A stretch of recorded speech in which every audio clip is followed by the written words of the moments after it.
Hello, hello, and welcome to Four Wheel Tech, powered by ohmtown.com. Today is June 2nd, 2024. It's Season 1, Episode 11.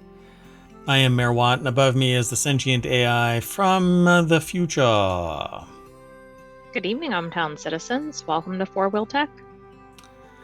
And I just realized that I messed it up again and did not type in Four Wheel Tech in the title. So I'm going to do it live. And yeah, it's Season 1, Episode 11. So, all right. It's roulette for whatever episode you're going to get. Yeah. Yeah, really. Stream roulette. So today we're going to be talking about small, cheap, and weird. Synonymous with Mayor Watt. Best automaker. Bid says something crazy. Hybrid Porsche. The 2025 Porsche 911 or 911. Top car colors, an inexpensive Jeep EV, inexpensive Ford Mustang GTD, totaled cars, and road sign fonts. Let's get into it. It's all powered by ohmtown.com, so go over there, become a citizen, or else. I don't know.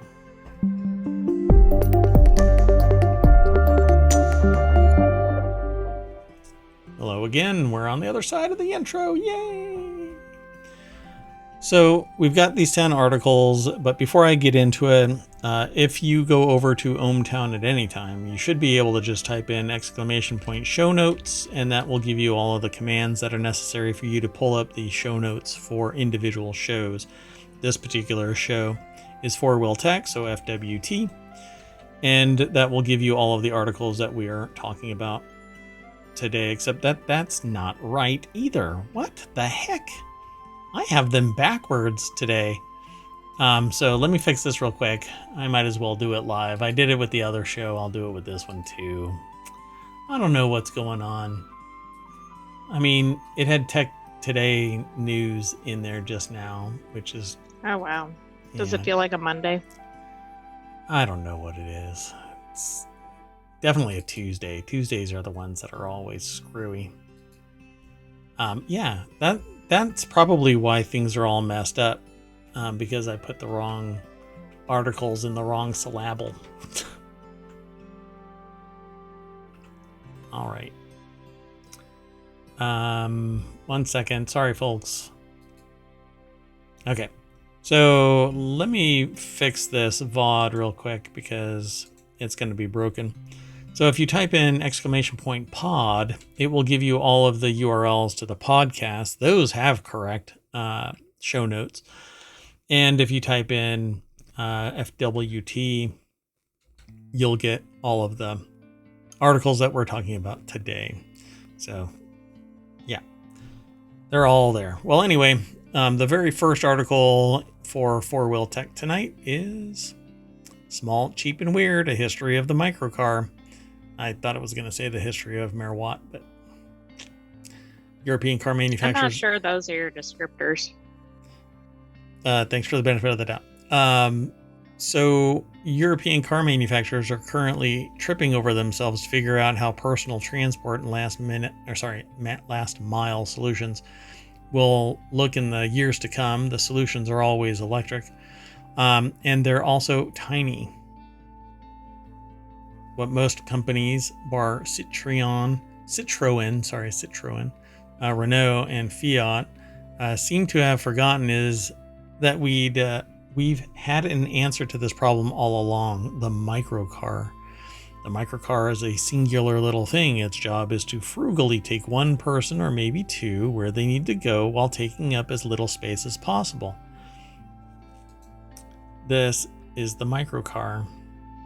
Okay, those are very cute. But yeah, they take either one or two people. There's a bunch of different ones, but tiny EVs come of age again in the third microcar renaissance. Alex Goy over at arstechnica.com put the article together. Maybe their last name is Joy. I'm not sure. It's Goy. So, a few have broken their way into the public consciousness. Top Gear made a global megastar of Peel's cars. BMW's Isetta remains a design icon, and the Messerschmitt KR200 is just plain cool. But where did these tiny wonders come from, and where do they have, do they have a future? Well, without the microcar's predecessors, we may not have modern motor car as we know it, sort of. Let's roll back to the genesis of the car, the Mercedes-Benz patent motor wagon. Well, not a microcar by any means, though it seats only 2 people and has a tiny engine and only 3 wheels. It's got plenty of people thinking. So Carl Benz was inventing the car, and his wife was road tripping it in 1885. A French inventor named Léon Boulay put his thinking cap on. He was 15 at the time, but it gave him time to be with his thoughts. I wasn't inventing cars well, maybe I was. I just didn't have the means to make it real. Most people agree that the 1885 Mercedes-Benz patent motor wagon was the first automobile. Isn't that interesting? Mm-hmm. Looks like a little steam engine. It does, and I wonder if it was modeled after it. Look at that. Louis Renault had created the Renault Voiturette. I guess the little motor car, little vehicle. That is. Right, because I think voiture maybe is car or something along those lines. Yeah.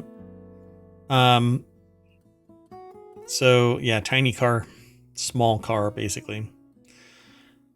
A few years later, Renault, maker of tiny hatchbacks and the gloriously silly Aventime and popularizer of the people carrier in Europe, became a car manufacturer with the release of a descriptively named Voiturette. Sorry, little vehicle, little car. And that same night, the story goes, Renault sold a further 12 cars. He liked the fuel economy from its 1-cylinder Didion Bouton 273cc 1.75 horsepower engine, and the fact that it could get around 1.75 horsepower? Yeah. Hey. And what are we at now? It depends on what you buy, but yeah, the average car is somewhere around 200. Hey, not bad. I thought the decimal place was in the wrong exactly location. Yeah, and it only took 200 years. Not quite. But, these are pretty neat. Morgan still makes a 3-wheeler today. It's a little more advanced than the one that's in this picture here, but these are actually very, very stable vehicles. The reverse is not so much. The trikes, where they have single wheel in front, is kind of derby, but it's cheaper to do it that way than it is this way because you have to have rack and pinion steering essentially.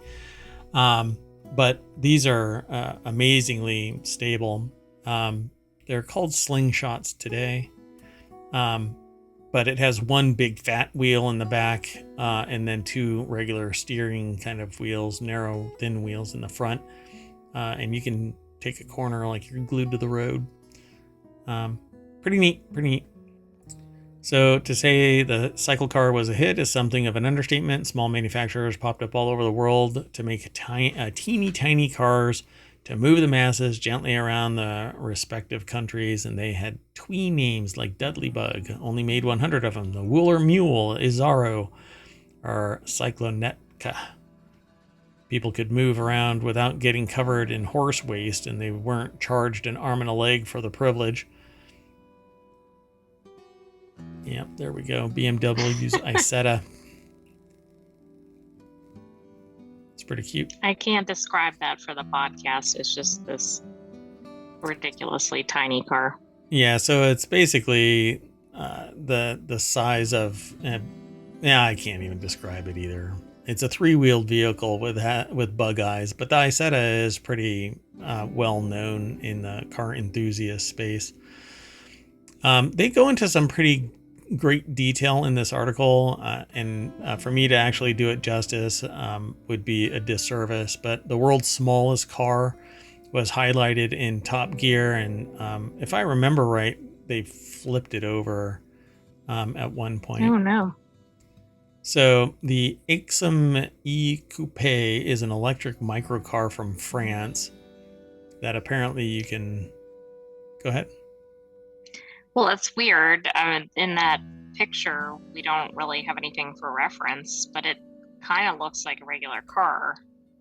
But then it also looks kind of compact. Like it just, some of these other cars that are being featured look like they're not really sturdy or safe. And this thing looks like kind of a modern car.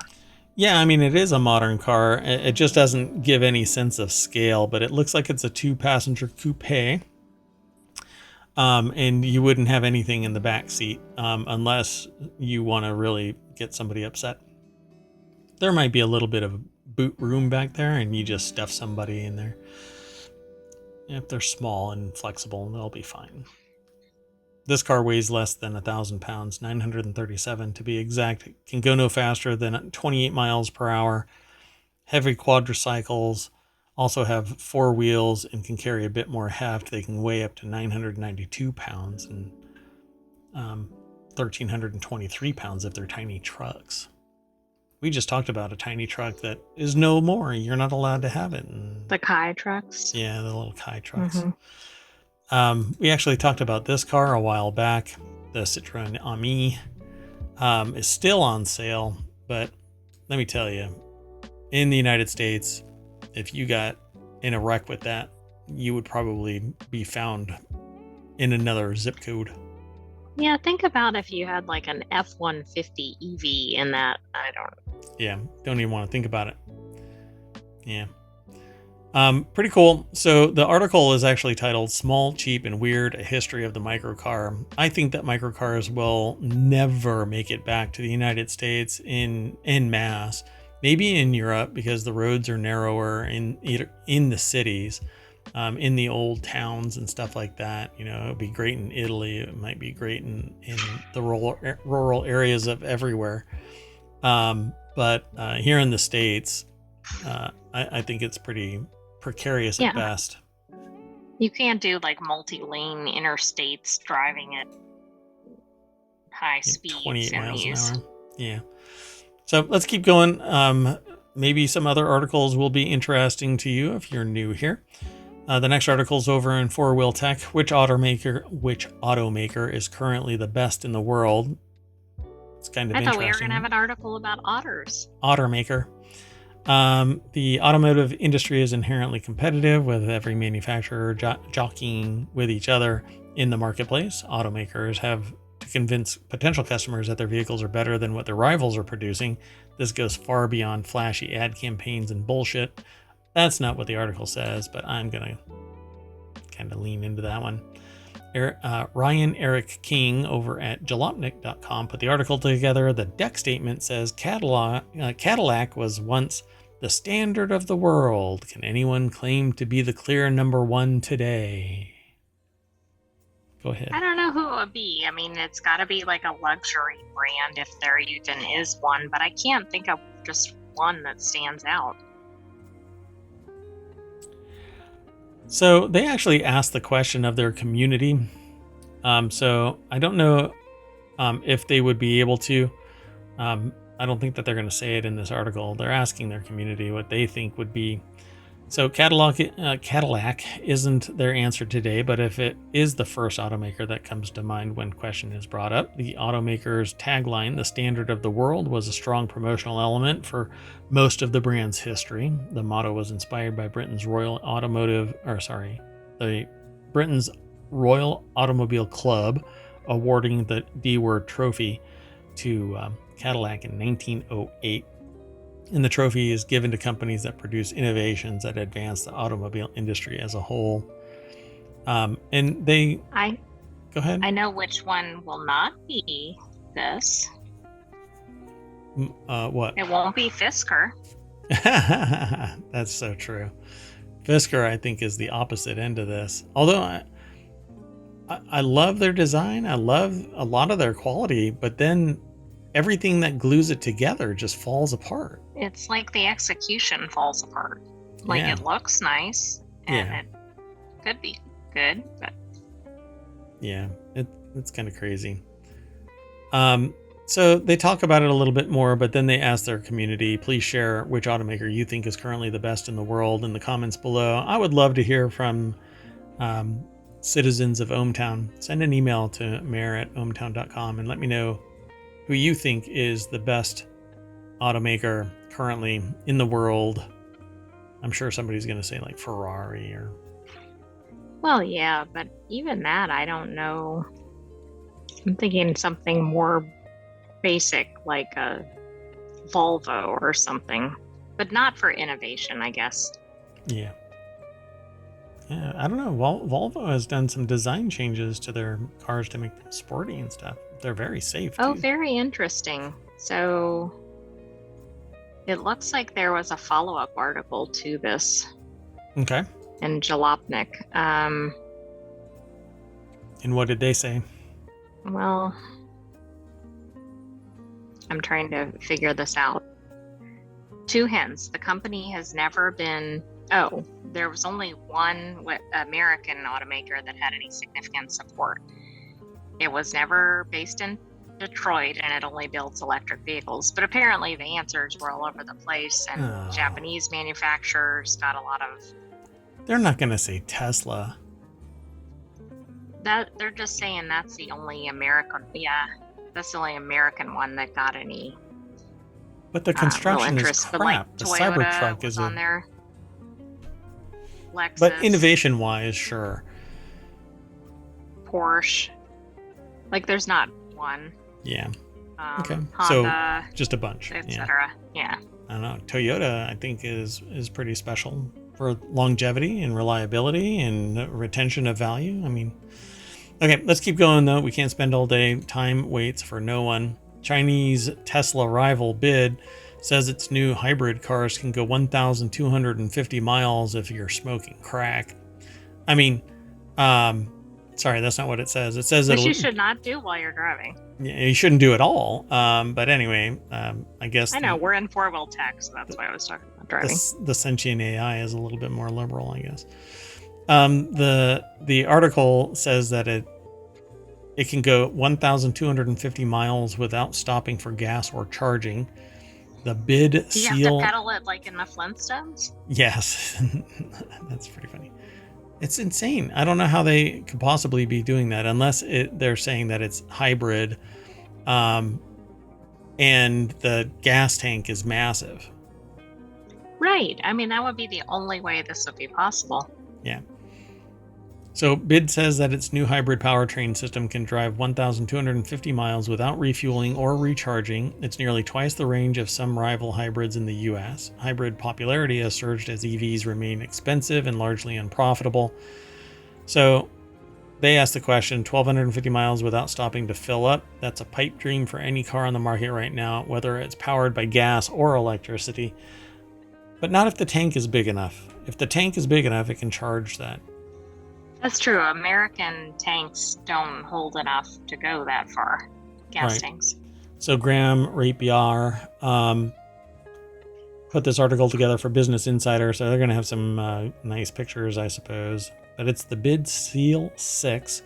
Will be one of 2 models that get the new hybrid technology, which the EV maker says can enable a vehicle to travel more than 1,000 miles without stopping to charge or refuel. If this car hits the U.S. market and has the safety standards that the U.S. cars have, I'd buy this in a heartbeat. And true, but that's a big if, given the location and their safety record. Correct. Yeah. So unless it passes, yeah, there is no way in hell I'm getting in this car. In BID's case, hybrids make up the majority of its models sold, Reuters reported. Toyota, a relative latecomer to EVs with a plethora of hybrid options, has seen its strategy vindicated by the softening of the market. Ford said in April that it would expand to hybrids. It's almost like they were listening to Mayor Watt and the sentient AI. Exactly. I mean, you called it, and then they all followed suit. Does this really not... Did anybody drive the car or anything? Or maybe they're just saying it. Yet. Yeah. They're just saying it. So, according to Bloomberg, 2 recently revealed mid-size sedans. That's what's coming.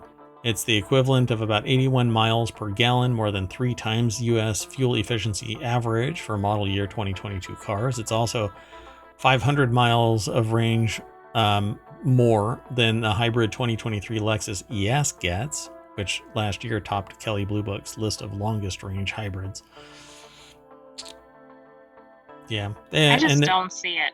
Yeah, I don't see it either. Again, unless it has a massive gas tank, which if the hybrid engine is designed to charge super efficiently the electric motor batteries, then the efficiency pays for itself. You can have the big tank and it's always charging the batteries. Right, I see. Yeah, like you almost like need super fast charging, massive gas tank, and great efficiency.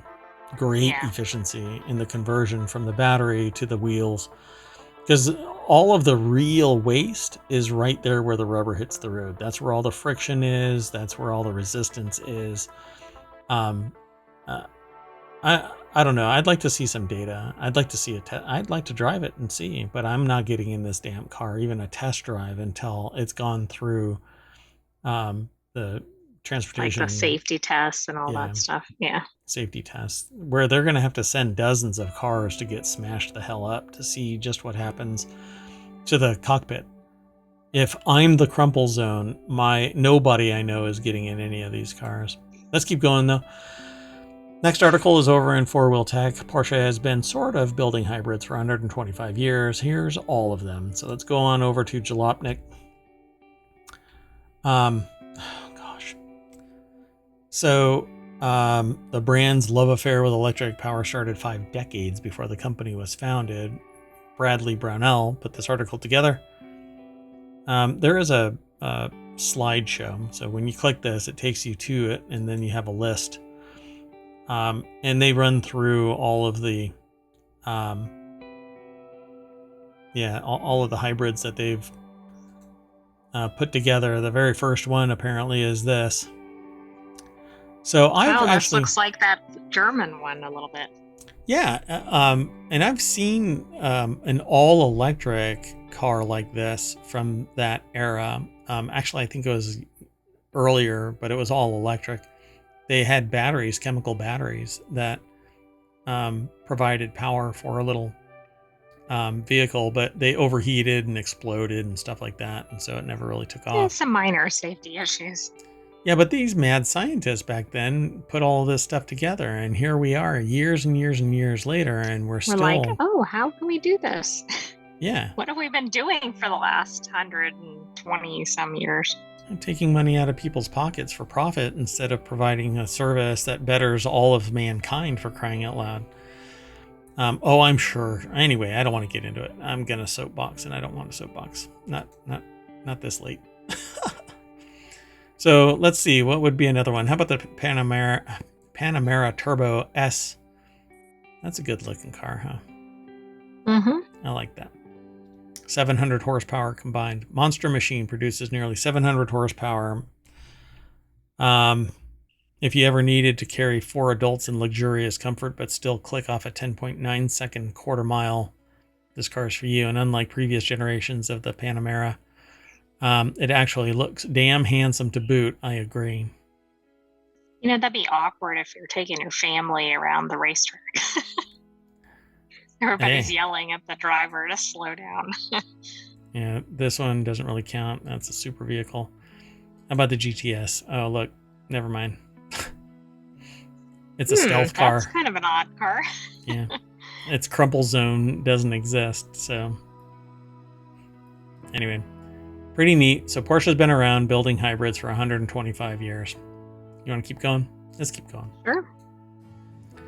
The next article is over in Four Wheel Tech. 2025 Porsche 911 sneak peek. The new 992.2 dawns with T hybrid crazy aero for GTS. So this is all kinds of wonky language, but it's coming from Autoblog. James Riswick put the article together. The deck statement says we get an up-close look at the new hybrid 911 GTS plus the revised non-hybrid Carrera. There is a video that's associated with this, so I won't really get into all of it, but okay, pump the floor mounted brakes. The Porsche 992.2 Porsche 911 will indeed be available as a hybrid for the first time, but with a new T-hybrid powertrain won't be found in every version. For now, we have details about 2 of the versions. The base Carrera gets a revised 3.0 liter flat 6 featuring turbochargers from the old GTS, the intercooler from the turbo, and no hybrid system. It's still exclusively paired to the PDK automatic and now produces 388 horsepower and 331 pound-feet of torque, and will hit 100 kilometers per hour in 3.9 seconds with the Sport Chrono package launch control. So it spins up the turbo before you actually start moving. That sounds like it would be in a rocket or something. That's why they call it launch control. And that's up from 379 horsepower, but the torque is the same. So there you go. The other 992 that Porsche has chosen to reveal first is the new 911 Carrera GTS pictured below. Wow, that thing looks like it's on the road, not... Yeah, I wouldn't want to go over a speed bump in that car. Yeah, really.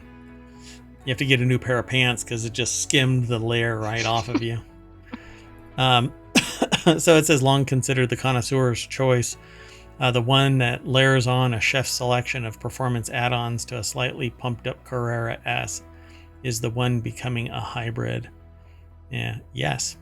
Because the T-hybrid powertrain is totally different type of hybrid. For starters, it's incapable of moving for any period of time using electricity alone, unlike the Prius or the Porsche plug-in hybrids. By the way, there are other cars that do this, that the electric motors and the ICE engine work together to move the vehicle. In essence, the electric motors move the car forward immediately so that the car doesn't have to build up torque. And I don't know if that's what they'll end up talking about in here. But anyway, back to the motor. It can generate 41 kilowatts and up to 110 pound-feet and get its energy from a 1.9 kilowatt-hour battery. That's roughly the size of a lengthened 12-volt battery. The car's actual 12-volt battery is now lithium-ion to save weight. The motor combines with all-new flat 6 that grows by 0.6 liters of displacement to 3.6 liters thanks to a 97 millimeter increase in bore and 81 millimeter enlargement of stroke. All of that's internal stuff to the engine, essentially giving it more overall power. But to get these speeds off the start and minimize its 0 to 60 times, those little motors, those electric motors, get the car moving really fast because it doesn't need to spin up that torque. So pretty cool. Yeah, absolutely. I mean, I wouldn't have said Porsche was one of the big players in the hybrid space, but obviously the last 2 articles say otherwise. Yep. And there is a lot more in this article, so you'll have to go over and check it all out. A lot of pictures and a lot of more in the tech kind of stuff. We always highlight 10 articles. That's the minimum that I pretty much allow to go through in the show. So we have to limit our time so that we can get them all in. Okay, let's keep going. The next article is about top colors, the top car colors for 2024. We're already halfway through the year. Colorful cars appear to be an endangered species. Yeah, everybody loves gray. Oh, look. Gray. Wow. Oh, did I call it or what? Oh, that's funny. I was just looking at the photo. I didn't see the next statement. Stephen Williams over at autoblog.com put the article together, but it's coming from IC Cars. Gray becomes even more popular in the latest survey by IC Cars. Called it. The upward shift in grayscale shades is fairly dramatic, with the survey showing that the innocuous colors combined now have a market share of 78.5% compared to 60%, which I thought is kind of high. In 2004, IC Cars analyzed the colors of more than 20 million used cars from model years 2004 to 2023. Among those, gray is the biggest move, gaining 9.7% in market share in the past year. Gray gained 3.5% of the market share over 2022's numbers, even as black, white, and silver lost a bit. This may be because automakers are offering a wider variety of interesting grays. Yeah, they do. Pretty neat. So white has 24% of the market.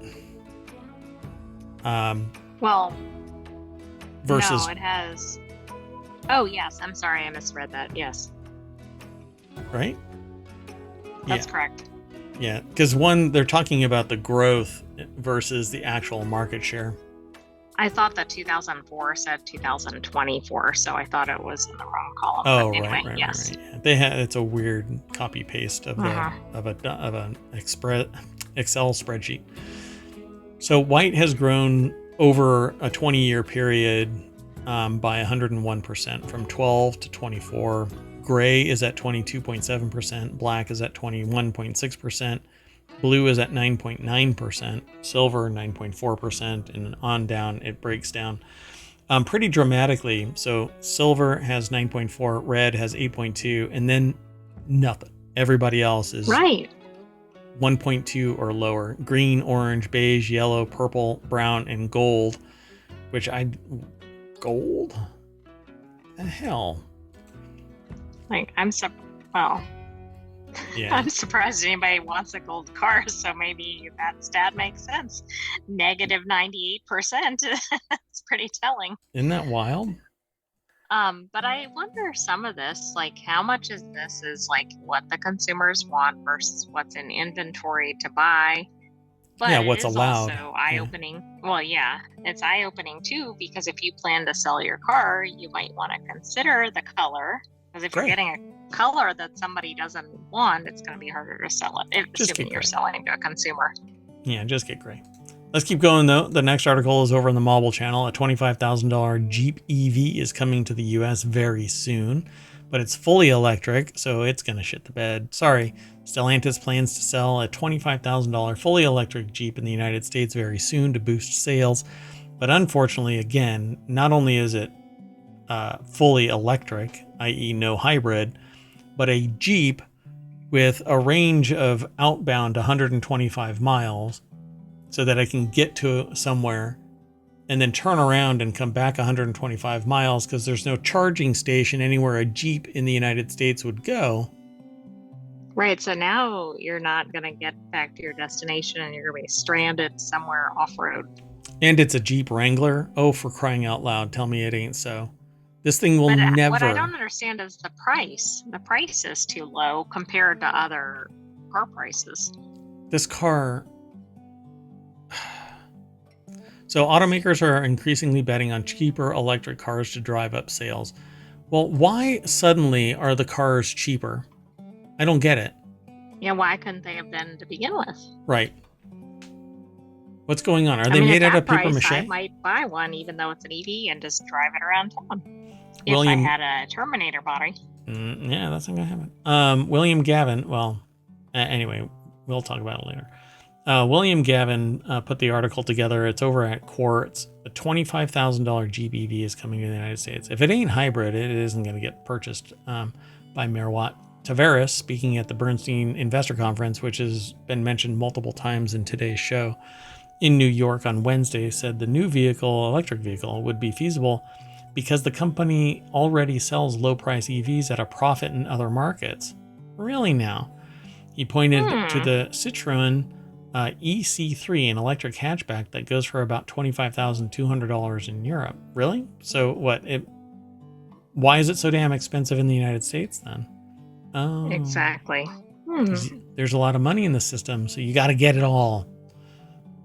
Greedy bastards.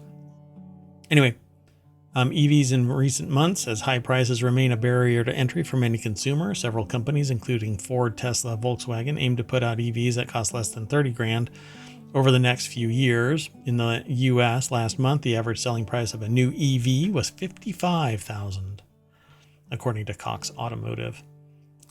So if this thing, it says Jeep's first all-electric offering for the U.S. market will be the Wagoneer S SUV. An SUV Wagoneer Jeep for $25,000. That's almost That's even 10. lower than for a Wrangler, because Yeah. SUVs, you can't get an ICE one for that price. Yeah, I just, it doesn't make any sense how this can actually come into existence, but they're hinting that this is a Wrangler that is E. It even has the little poot right there for the charger. But if it's a Wagoneer, no, it's going to have 100 miles of range. I don't see it. I don't see it. Anyway. I guess we'll see. I guess we will. We'll talk about it, and I'll eat crow if it actually hits the market. I think if it does hit the market, it's actually going to sell fast because of the price, even though people are like, I don't know about EVs, but part of the problem is the prices have been so high. Yeah. Yeah, none of this makes sense. Okay, let's keep going, though. The next article's over in Four Wheel Tech. A $300,000 Ford Mustang GTD has a special window that allows you to watch the suspension work, hopefully not while you're driving it. But I had to swing so far from $25,000 Jeep to $300,000 Ford Mustang. Were these spaced intentionally? This one is, yeah. Ford created something special with the Mustang GTD, an 800 horsepower muscle car with the bones of a race car. Is the stuff of dreams. Unfortunately, not many will get to enjoy its performance thanks to its $300,000 price tag and the fact that you have to apply to Ford to buy one. Yeah. So that's the suspension the Birkin waiting list, right? Yeah. Yeah, you have to buy a whole bunch of other Ford stuff, accessories. In-cabin window built into the interior of the GTD displays the suspension setup for the world to see.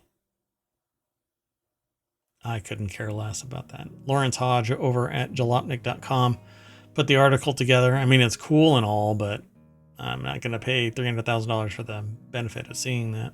Plus, it's behind me. Shouldn't be able to see it.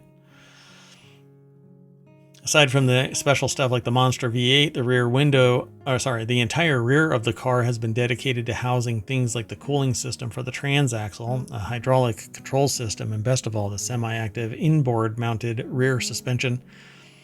You know what I don't want is the driver behind me watching that and becoming mesmerized by it and running into me. I don't think that's facing out. That's facing in.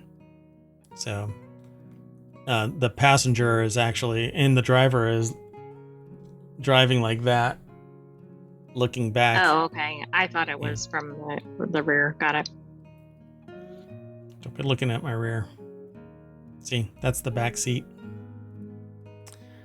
So there you go. Ford engineers made a 24-inch by 10-inch polycarbonate scratch-resistant window so that the passenger can watch the suspension system work. I like that they say that. The passenger can. Ford says engineers put it there because it's like watching a finely crafted timepiece in action with a car as capable as Mustang GTD. We had to do something that's just plain cool and owners will appreciate, said Jim Owens, Mustang GTD marketing manager. Okay, and the how last many thing, owners are trying to look at it when they shouldn't be? Exactly. That's exactly what I said. Yep. I mean, it's pretty and all, but show me the car. Oh, they didn't do that. Okay, let's keep going. We got 2 more articles. This may be the shortest show that I've ever done. The next article is over in the Mobile channel. A lot of car crashes are ending with insurance companies calling the car totaled, which is a polar opposite from 15 years ago. Cars just aren't, well, longer than that. Close to 20 years Are you ago. going to share that story? Yeah, sure. So cars just aren't worth repairing anymore. 1 in every 5 cars seen by an insurance adjuster is estimated to cost too much to be repaired and returned to drivable condition. The title of this article, again, is A Lot of Car Crashes Are Ending with Insurance Companies Calling the Car Totaled. Well, 20 years ago, I had just purchased a car, and it was a new car. It was a new car, and I had, like, you put it on auto pay, and you get notified when the payment goes in, and I had just been notified that my very first car payment went in and I got rear-ended. And instead of totaling the car, they said, no, we're going to try and repair it. So when they brought it into the shop, they found out that the frame was out of whack. So they went to straighten it and tore the frame. 12 weeks later, they tell me they finally got the frame in from Japan.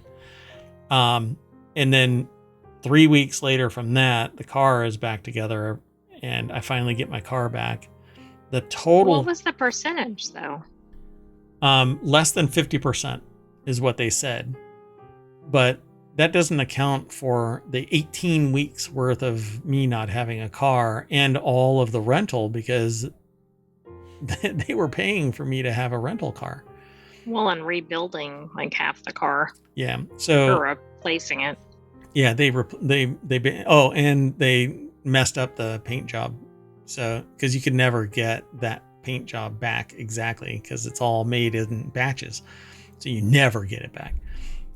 So anyway, there are a ton of factors to look at here, but with high-tech lighting and sensors and extremities of every car these days increase costs. So high repair costs, high depreciation, and expensive tech are conspiring to write off cars. Bradley Brunell from Jalopnik put the article together, and it's over at qz.com or Quartz. But that's the nuts and bolts of this article. I mean, you can go and look at more about it, but there's really, the average age of a car on the road now is 12.5 years. Those aged cars are typically highly depreciated and not worth repairing in a crash. They aren't just getting scrapped, though.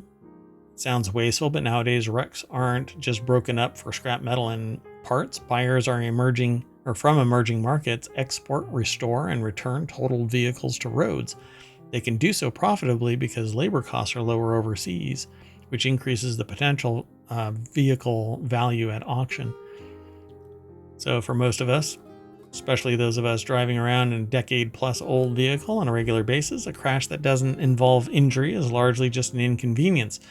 The call to the insurance company has us whole as soon as the car is written off, but then we can focus on buying something to replace it and move on. But recent car pricing booms have more American drivers underwater in their car loans than ever, and a total write-off crash could be financial catastrophe for these over-leveraged folks. Yeah, that's true. That's another ramification of this, because it kind of sounded like a positive, but not if you owe more than you're getting, or you can't buy a new vehicle with the proceeds, etc. And that's the perceived value of the vehicle at the time. So when the market for the car says that it's really expensive and you buy it, you're basically dooming yourself to indentured servitude. With all of the cars being written off and insurance companies shelling out for expensive repairs, the cost of insurance has dramatically risen in recent years. Across 2023, insurance has risen 24%. Wow. Yeah. Insane. So be careful out there, folks. Okay, let's go on to the last article for tonight's Four Wheel Tech. The article is in the Four Wheel Tech channel over on ohmtown.com. It's actually from Jalopnik as well. No, your eyes aren't deceiving you. Yes, there are actually two different road sign fonts. Hello and congratulations on clicking on a story about road sign fonts. You're officially a nerd.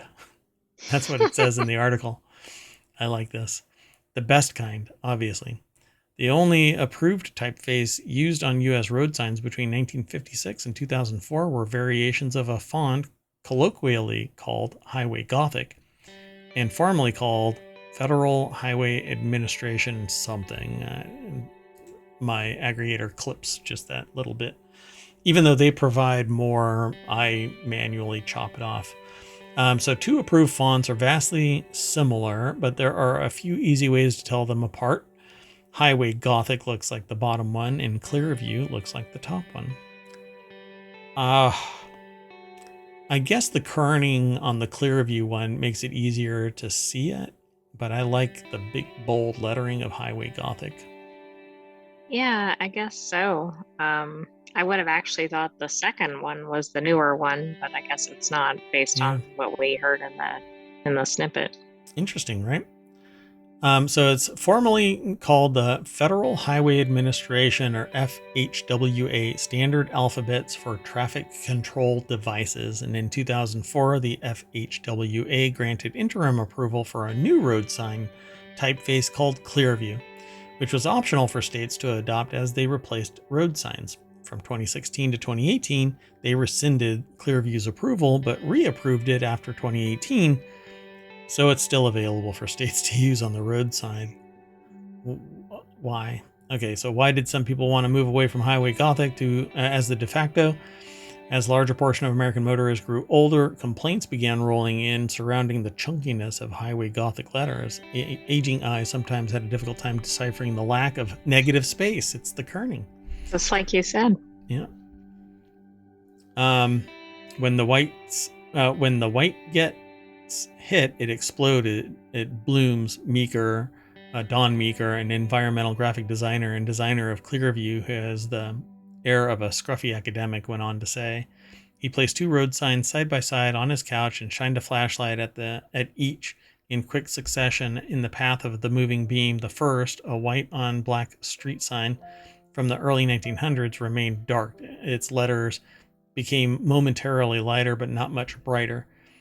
As he moved the light to the second sign, a more modern white on blue sign taken from a nearby intersection. There's like 15 accidents at that intersection. Its whole surface While brightened. the sign's gone. Yeah. I know that there's a stop. Anyway, sending back waves of light, repeated at 70 miles per hour, especially for drivers with impaired vision. The effect is not only annoying, but also dangerous. And there's more to this article. So Clearview is a typeface that introduces more negative space within the letters on a sign, which is intended to minimize the phenomenon of halation. Along with Clearview's decreased blobbiness, it also introduced a higher X height, or the difference between the height of the lowercase and X compared to the height of capital letters. So the range was different. So pretty cool. I guess that actually straightened it all out. Since Clearview was approved on an at-will use basis, some states chose to use it and others stuck with good old Highway Gothic. Ta-da! Oh, and then some use different ones, but I guess that makes sense because as they're replacing signs. Yeah, they're either replacing it and putting Clearview in place, or they're staying with Highway Gothic. So yeah, there are now two. Cool. Yeah. So keep an eye out as you're driving, and hopefully you have Clearview. Yep, and now, like the article says at the very bottom, but I'll say it in a different way. You can get side-eye from your friends when you pop this out while you're driving across the country. Did you know that there's two different types of signs? One with Clearview and one with Highway Gothic.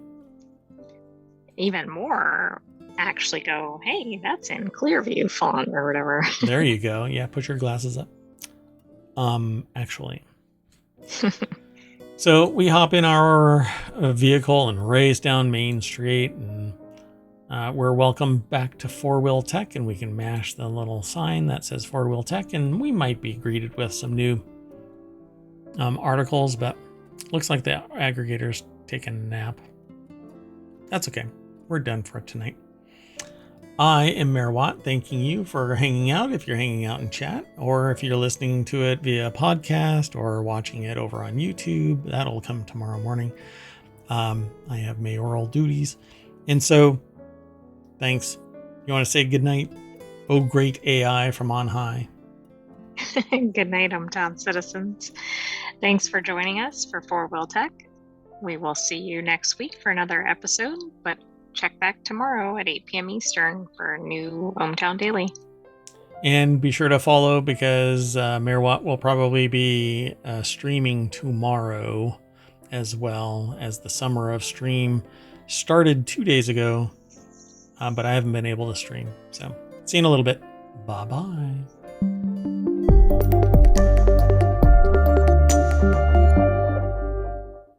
I'm going to change all of my street signs in ohmTown to clear